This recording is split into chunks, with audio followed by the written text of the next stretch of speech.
Hey guys, and a very warm welcome to Friday Fretworks. This week I wanted to take the chance to show you a new guitar of mine that arrived on my doorstep all of about 3 days ago now, but in the 72-ish hours that I've had it is fast becoming one of my favourite Strats. I use the word Strat here relatively loosely for the fact that it is not actually a Fender, but rather more interestingly, at least for me, it's actually a guitar that I went to the factory where this was made, basically went around picking out bits of wood and specifying every last detail of this guitar, whether it was the type of wood used for the neck, the type of wood used for the body, the hardware, the colour, the configuration of the controls, the pickups, all this cool stuff. I basically spec'd out my kind of dream world guitar, which I appreciate is not something that many people have the privilege or luxury of doing. So for that, I'm internally grateful. It was a very cool thing to be a part of. However small, to be honest, my involvement pretty much stretched to wandering around picking up various bits of wood, knocking on them, and trying to then kind of convey whether I thought that would be a good bit of wood for a body, while the actual guys who know all about this and make the guitars looking on at what the long-haired lunatic from Wales was doing. So however small my involvement, it's just very cool of being a part of. The guitar is actually a Gordon Smith guitar. Now, if you're not familiar with Gordon Smith as a brand, it may surprise you to learn that Gordon Smith are actually the longest running guitar manufacturer in the UK. And at various points in their history have been called the Gibson of the UK. They stretch back to 1974 when it was a 2-3 man operation, but more recently has been bought out by Auden Guitars and is now based still in the UK but in Northampton. Again, a very small operation, maybe 5-6 guys hand making these guitars from scratch, from bits of wood that turn up at the warehouse, which still blows my mind how you can take part of a tree and make it into only a couple of months later a fully finished gorgeous guitar. Still just something I can't quite get my head around. But Gordon Smith, if anything, came to be associated, at least in the 70s and 80s, with, bizarrely I guess, the guitar of choice for a lot of punk bands. And if there was a reason to be attributed to this, I guess Gordon Smith guitars, their core line of guitars at least, were very simplistic, very straight ahead, very incredibly well made, beautiful guitars, but not exactly ones with many bells and whistles. Single pickup jobs, a lot of them, whether that was a humbucker or whether that was a P90, double cutaway with a single volume and a single tone. And I guess if there's one thing that punk bands are renowned for, it's not necessarily wanting to overcomplicate things in terms of the gear they were using.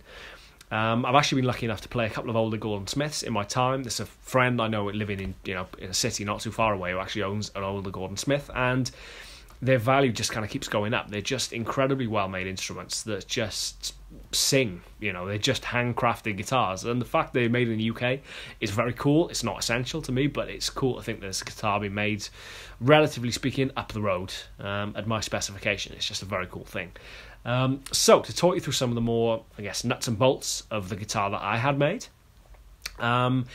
it is essentially a Strat, or maybe I should say S-type guitar, primarily because I wanted to stick my Radioshop pickups in it. My main Strat is obviously a Highway 1, but I haven't really got much in terms of a backup for that guitar, so just thought, let's maybe, even if it actually ends up replacing that guitar as my number one, I'd still like the idea of having 2 Strats as my main kind of guitars to be alternating between.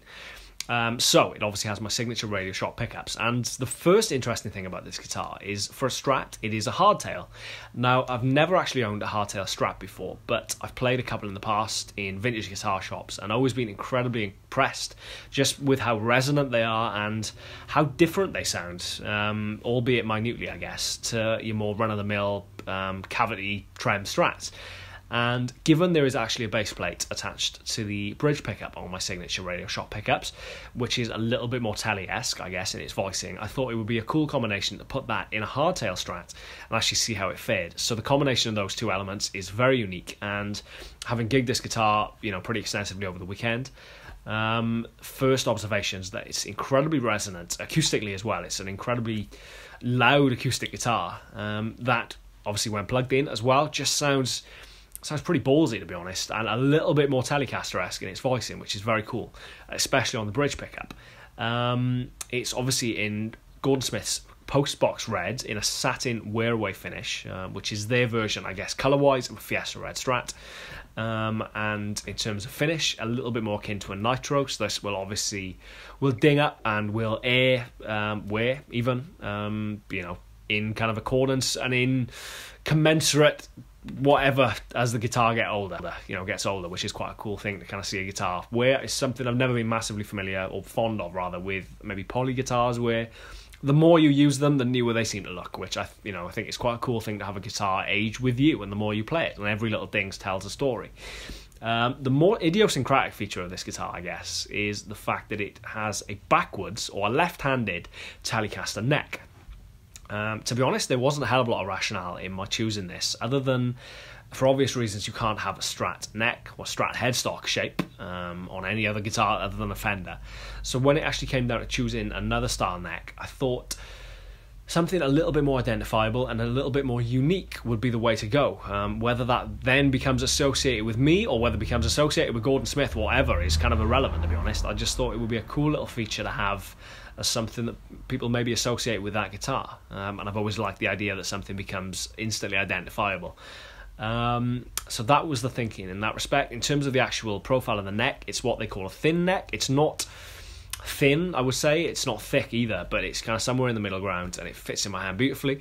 It's a flame maple neck, and the flame on the maple is absolutely gorgeous. I'll try and get some close-up shots of that as well. It's a rosewood board, which is very nice. It's locking tuners, as well as locking strap buttons, though for the time being I haven't actually got around to putting them on, and I'm still using my Grosh bottle tops.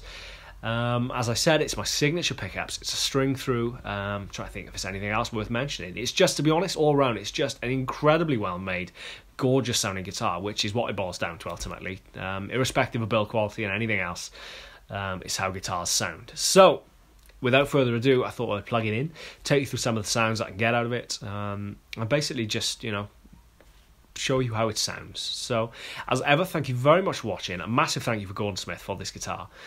Go and check them out. You can basically hand build these guitars, or not hand build them, but choose the bits of guitar that you would want to consist of your dream guitar, and I've no doubt they would be accommodating and actually getting you along to the workshop and letting you have an input in which bits of wood are actually used as well. They're incredibly accommodating, incredibly helpful company who've been a pleasure to deal with, so very lucky to have this guitar. So as ever, thank you very much for watching. I shall be back next week with another episode of Friday Fretworks, and I shall see you soon. Cheers guys, take care.